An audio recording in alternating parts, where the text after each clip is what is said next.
Your snare drum etude is out of the Anthony Cirone book, Portraits in Rhythm, number 11.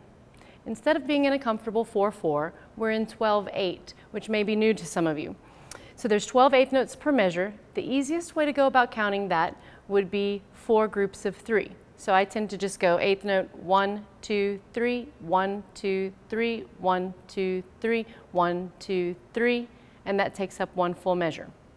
So since the eighth note gets the beat, the 16th note is going to have the subdivision. So we'll be counting 16th notes as ands, just 1 and 2 and 3 and. Your eighth note is 1, 2, 3. And on your paper you'll see a ton of 32nd notes. Don't let that intimidate you because they're going to just behave like 16th notes do when we're counting in 4/4.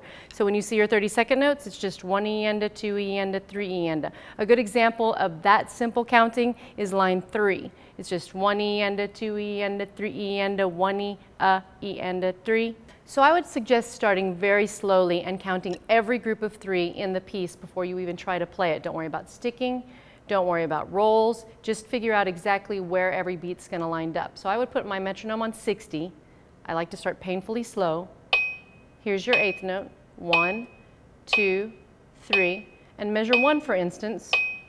We've got 2 eighth notes first, so it will be 1, 2, and 2, and 3, E, and 1, and 1, and 3. Measure 1. Measure 2, simple eighth notes in the beginning are your numbers, 1, 2, 3, and then you'll go into your roll. The biggest issue that most students have is trying to go too fast too soon.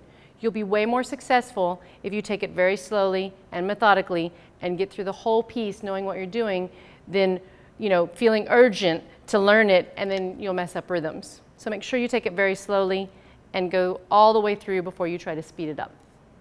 So as you start to work on your rolls, I highly recommend doing the roll bass first.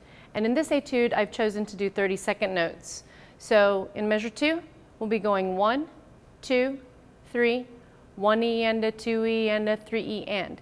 And I've stopped on the and because this particular roll is not connected or tied to another note. It's followed by a rest, so we tend to lift out of the roll. So it's just 1, 2, 3, 1 E and a 2 E and a 3. And I'll play the same thing here.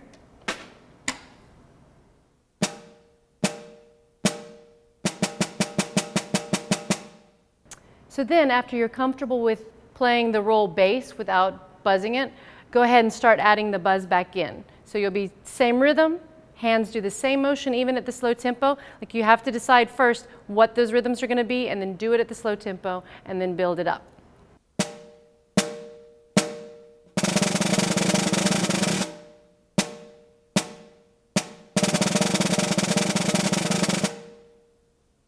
Practicing like that may seem really mundane to you, but breaking it down so simply will help you to be successful throughout the whole piece. So in discussing the rolls, there's going to be a released roll and a non-released roll. Again, measure 2 is the perfect example of this. So you can release as we go 1, 2, 3, 1 E and a 2 E and a 3 E and, as light a tap as you can play, or actually have a little buzz at the end of it. And then the second roll in the measure, same counts, but it will release to measure 3. So that'll say same thing, 1 E and a 2 E and a 3 E and a tap. And we will have a distinct ending to the roll. So as we go slowly, it'd be like this.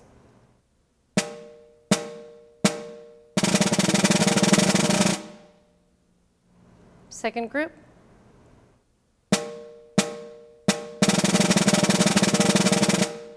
Very distinct ending. So in talking about the dynamics in this piece of music, we don't have a lot of variety, but we have extremes. So the first section, which is 4 lines, you have 2 lines of forte and 2 lines of piano. So you have to make sure that you don't start so loud that your fortissimo at the end of the piece cannot get louder without being gross, or too soft that your pianissimos can't be played.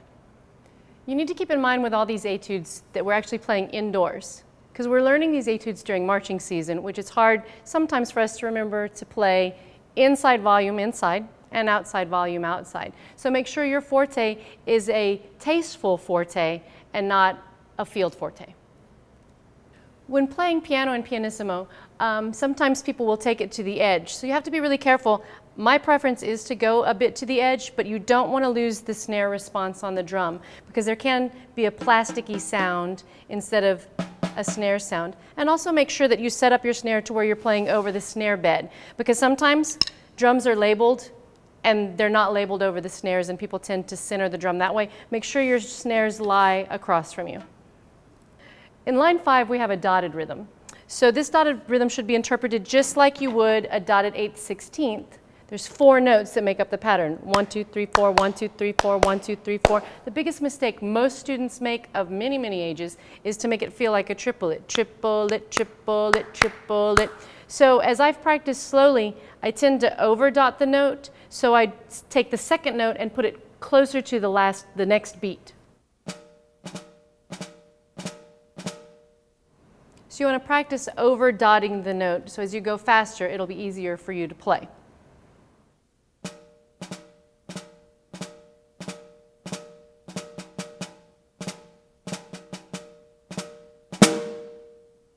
As I speed that up, you'll hear a distinct difference between the dotted rhythm and the triplet rhythm.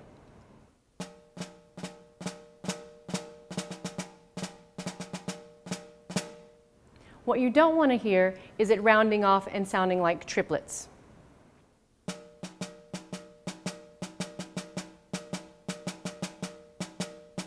It's a big difference between the two rhythms. So hopefully it's obvious that I've over-exaggerated the rhythm at a slow tempo so you can be more accurate when you get to a faster tempo.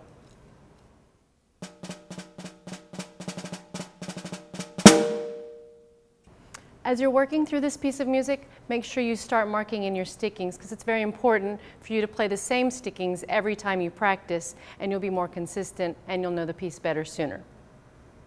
Lines 5, 6, and 7 are probably the most challenging lines in this piece of music, so make sure you start. I would probably start with those because they're the most physically demanding. There's dynamic changes, there are accents, there are rolls, and also pay attention to the accents in the passage because a lot of times we tend to play rhythms because we're right hand strong, things are accented that shouldn't be. So make sure only the accented notes are accented and all the unaccented notes remain unaccented. As we're talking about accented passages, look at line 7 and line 8. It's a fortissimo section with accents on top. Sometimes we can misinterpret accents by playing harder.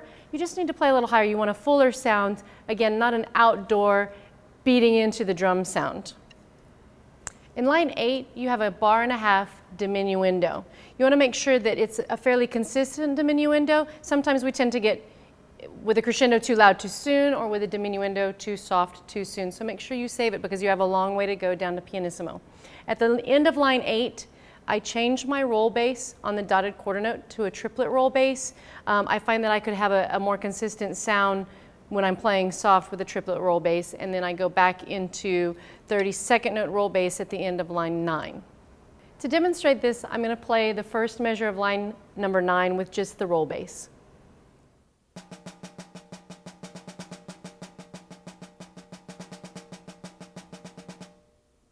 And now I'll play it with the rolls.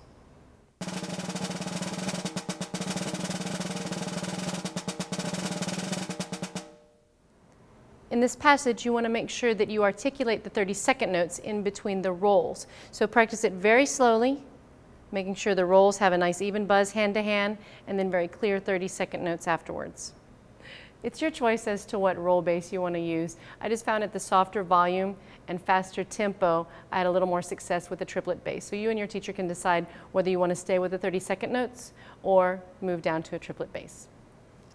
Notice that the rhythm in line 10 and the rhythm in line 1 are the same, but we have some ornamentation. A big mistake a lot of people are going to tend to make on this are accenting the rolls and accenting the drags. You want to play a concert-style drag here, not a rudimental drag, so make sure it's closed and it's more of a buzz quality than an actual diddle.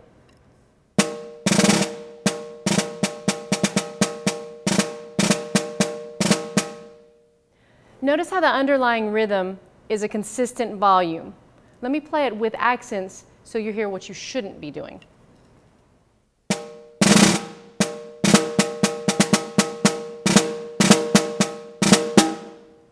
In the last line, we have what we call terrace dynamics. You want to make sure that you play a distinct dynamic change instead of a decrescendo or a crescendo.